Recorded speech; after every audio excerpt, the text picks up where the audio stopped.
नमस्कार, मेरा नाम आस्था है और आप सभी का स्वागत है भाग 3 में एंटरप्रेन्योरशिप स्किल्स यानी कि उद्यमिता के लिए जो कौशल चाहिए, जो तैयारी चाहिए, क्या-क्या चाहिए, उस सभी पर बात हम करेंगे इस सीरीज़ में। तो पिछले 2 भागों में हमने बात की थी कि उद्यमिता है क्या और स्टार्टअप से वो कैसे डिफरेंट है, अलग है। उसके साथ-साथ क्या-क्या चीज़ें हैं जो उसमें चाहिए, क्या-क्या एस्पेक्ट्स हैं, क्या-क्या स्टेप्स हैं एक व्यवसाय को शुरू करने के और उसे आगे बढ़ाने के। और साथ ही में हमने कई सारे उदाहरण देखे थे आपके इर्द-गिर्द कौन है जो उद्यमी हैं, कोई बहुत बड़े लेवल पर बाहर होना ज़रूरी नहीं है, आप अपने आस-पास भी अगर नज़र घुमाएँगे तो बहुत सारे उद्यमी आपको नज़र आएँगे। और हमने ये भी कहा था कि आप थोड़ा-सा अब चारों तरफ देखें और कौन-कौन हैं जो आपको नज़र आ रहे हैं जो कि उद्यमी है, क्योंकि हमने बात की थी विस्तार पूर्वक कि उद्यमिता है क्या, उद्यमी करता क्या है और किस तरीके से वे अपना कार्य करें, किसको हम उद्यमी कहेंगे, एंटरप्रेन्योर कहेंगे। तो आशा करती हूँ वो क्लैरिटी आपको बिल्कुल है। आज हम ये देखेंगे इस भाग में कि उद्यमिता का प्रभाव हमारी अर्थव्यवस्था पर किस तरह पड़ रहा है, वो क्यों इतनी अहमियत रखता है और क्या केवल ये एक इंसान के बारे में है जो व्यवसाय शुरू कर रहा है या फिर उसका प्रभाव फैला हुआ है। तो वो हम देखते हैं। तो शुरुआत करते हैं सबसे पहले इकोनॉमिक ग्रोथ और डेवलपमेंट यानी कि आर्थिक वृद्धि और विकास पूरे भारत देश का कैसे उद्यमिता से हो रहा है वो देखते हैं। तो नए बिजनेस का, नए व्यवसाय का जब क्रिएशन होता है, जब नए व्यवसाय, नए उद्योग उनका निर्माण होता है तो फिर इनकम जनरेट होती है, यानी कि आय उत्पन्न करते हैं ये नए व्यवसाय, नए उद्योग। तो जब आय उत्पन्न होती है तो उसका सीधा प्रभाव हमारी अर्थव्यवस्था पर पड़ रहा है। फिर जब कोई नया व्यवसाय शुरू हुआ, कोई उत्पाद हम लेकर आए, कोई सेवा हमने शुरू की, तो कई सारे निवेशक देश में और बाहर से भी वो इंटरेस्टेड होते हैं, वो चाहते हैं कि वो निवेश करें, वो भी उस ग्रोथ का, उस विस्तार का हिस्सा बने। तो फिर निवेश भी हम आकर्षित करते हैं। निवेश होते हैं तो फिर इंफ्रास्ट्रक्चर या बुनियादी ढांचा जिसे हम कहते हैं उसका भी विकास होता है, क्योंकि क्या-क्या चीज़ें ज़रूरी हैं। इंफ्रास्ट्रक्चर यानी कि ढांचा, यानी कि उस व्यवसाय के लिए, उस ज़रूरत को पूरा करने के लिए जो सेवा हम दे रहे हैं, जो उत्पाद हम वहाँ पर ला रहे हैं, उस सब के लिए क्या-क्या चाहिए, उसको आगे बढ़ाने के लिए और सुचारू रूप से चलाने के लिए क्या-क्या चाहिए, तो वो सारा ढांचा तो धीरे-धीरे बढ़ता है, ग्रो करता है, उसका विकास होता है, उसकी पूरी तैयारी होती है।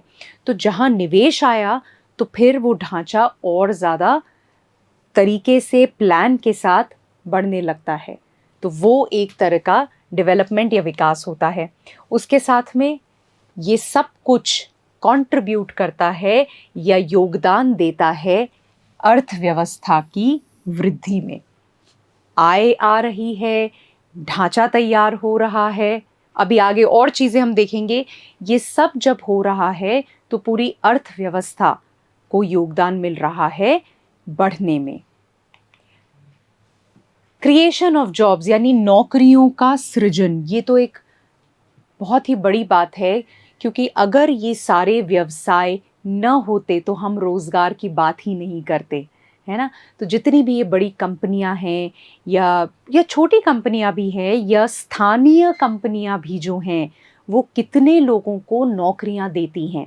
और ख़ास बात ये है कि शुरुआत जब होती है किसी भी व्यवसाय की तो वो छोटा होता है। हमने ये बात भी की थी पिछले भाग में कि हो सकता है एक उद्यमी अकेला कार्य शुरू करे, पर वो जैसे-जैसे आगे बढ़ेगा, उसका व्यवसाय कैसा है उस पर निर्भर करता है कि वो 1, 2, 4, 10 लोगों को जोड़ेगा धीरे-धीरे। स्टार्टअप की जब हमने बात की तो हमने कहा था वहाँ पर टीम की बहुत अहमियत है और बड़ी टीम, एक अच्छी ताकतवर टीम बनाना उनके लिए ध्यान का केंद्र है ना?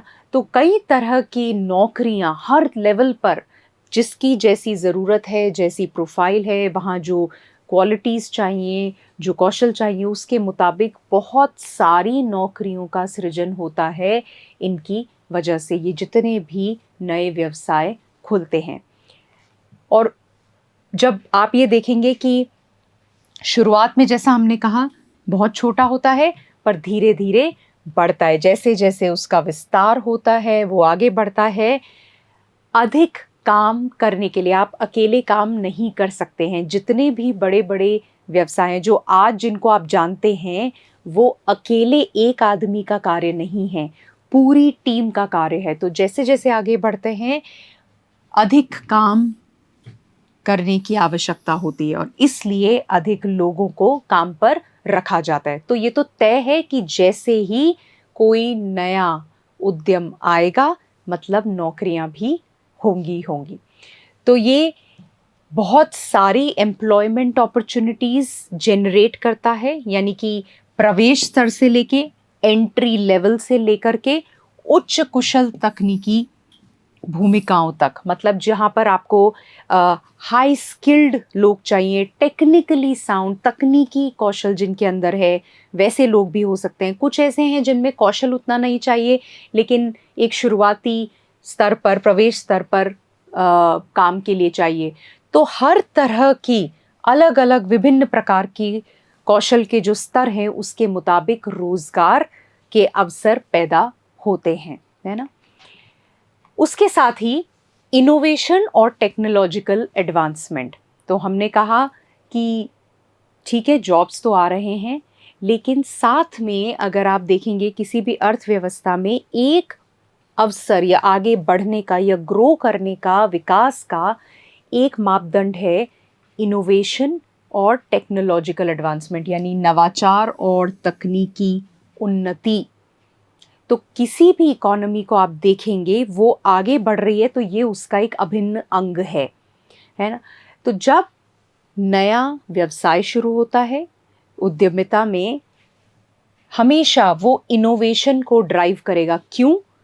क्योंकि जो भी ज़रूरत पहचानी, जो भी गैप है बाज़ार में, जब उसको देखा तो उसको पूरा करने, उसकी भरपाई करने के लिए वहाँ तरह-तरह के नए अद्वितीय तरीके सोचे जाएंगे और उसी को हम इनोवेशन या नवाचार कहते हैं, है ना? तो नवाचार को बढ़ावा देने का, ताकि ऐसे सॉल्यूशंस, ऐसे समाधान जो पहले नहीं थे, वो सोचे जाते हैं और वही इनोवेशन आता है। तो आप देखेंगे कई सारे क्षेत्रों में, कई सारे उद्योगों में ऐसा इनोवेशन लाया गया है जहाँ काम करने का या उस ज़रूरत को पूरा करने का तरीका ही बदल गया है।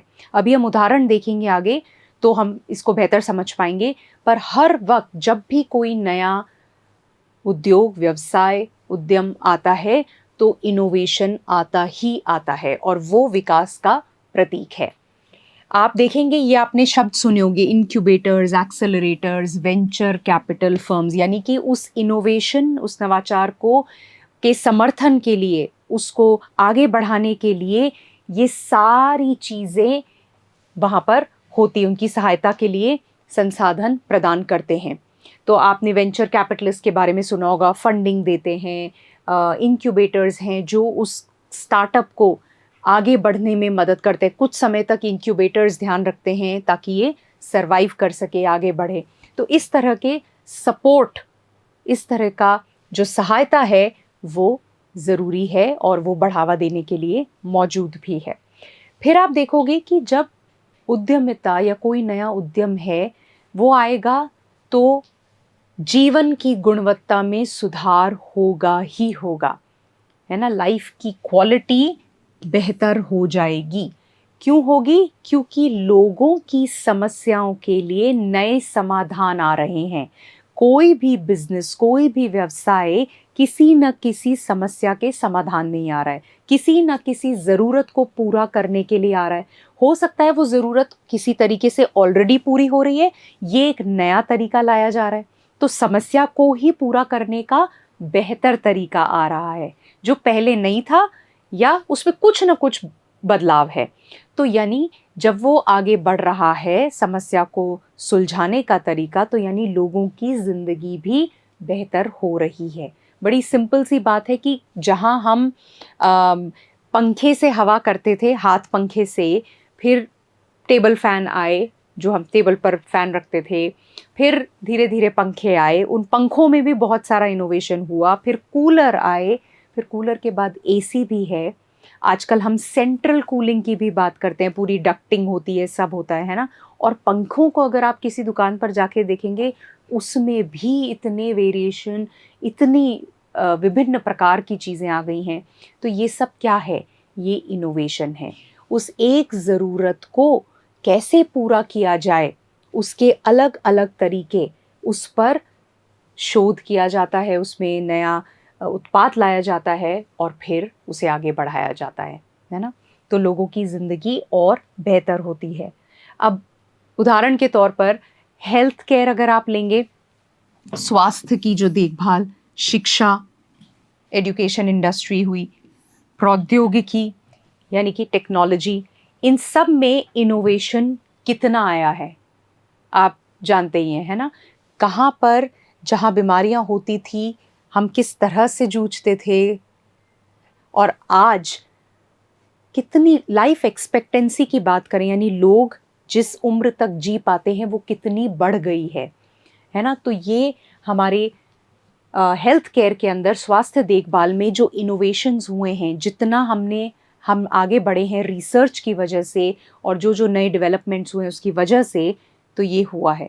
तो इन इनोवेशंस की वजह से लाइफ की गुणवत्ता, ज़िंदगी की, जीवन की गुणवत्ता और बेहतर हो गई है। लोगों को आय उत्पन्न करने में भी, वेल्थ क्रिएशन, अल्टीमेटली हर इंसान चाहता है कि हम वेल्थ क्रिएट करें, धन का सृजन करें। उसमें ये सक्षम बनाता है। कैसे? लोगों को अवसर प्रदान करता है कि वो अपने लिए किस तरीके से आय उत्पन्न करें, संपत्ति इकट्ठा कर सकें, है ना? और जब संपत्ति इकट्ठा होगा, आय उत्पन्न होगी, है ना, फाइनेंशियल इंडिपेंडेंस उनको मिलेगी, यानी कि वित्तीय स्वतंत्रता। तो आय, संपत्ति संचय और वित्तीय स्वतंत्रता, ये सब करने के अवसर उनको मिलते हैं। जब ये सब हो रहा है तो धन का सृजन हो रहा है। तो ये सक्षम बनाती है। अब एक और बहुत अहम पहलू है, तो लोगों की जिंदगियां भी बदल रही हैं। तो यानी ये केवल बात एक इंसान की नहीं है कि हमने शुरुआत की, हमारा फायदा होना चाहिए, हमारा ये उद्यम है, हम कैसे बेहतर हो सकते हैं, नहीं, उसका प्रभाव सब जगह पड़ता है और लोगों के लिए भी पड़ता है। उनको भी बहुत सारे अवसर मिलते हैं, जीवन की गुणवत्ता बढ़ती है ना, कई तरीकों से। अब सोशल चेंज यानी सामाजिक परिवर्तन, तो आपने नाम सुना होगा सोशल एंटरप्रेन्योर्स यानी सामाजिक उद्यमी। इस पर हम आगे भी बात करेंगे। पर वो लोग या ये जो उद्यमी हैं, ये जो एंटरप्रेन्योर्स हैं, ये जो समाज में जो चुनौतियां हैं उन पर काम करते हैं, उनका समाधान करते हैं। कैसे? जैसे आप पॉवर्टी यानी गरीबी हुई, एजुकेशन डिस्पैरिटी यानी शिक्षा में असमानता, वो हुआ, एनवायरमेंटल इश्यूज हैं यानी पर्यावरण की जो समस्याएं हैं वो हैं, है। इन सब पर, ये कुछ उदाहरण हैं, ऐसे बहुत सारे सामाजिक चैलेंजेस हैं जिनका ये समाधान करते हैं।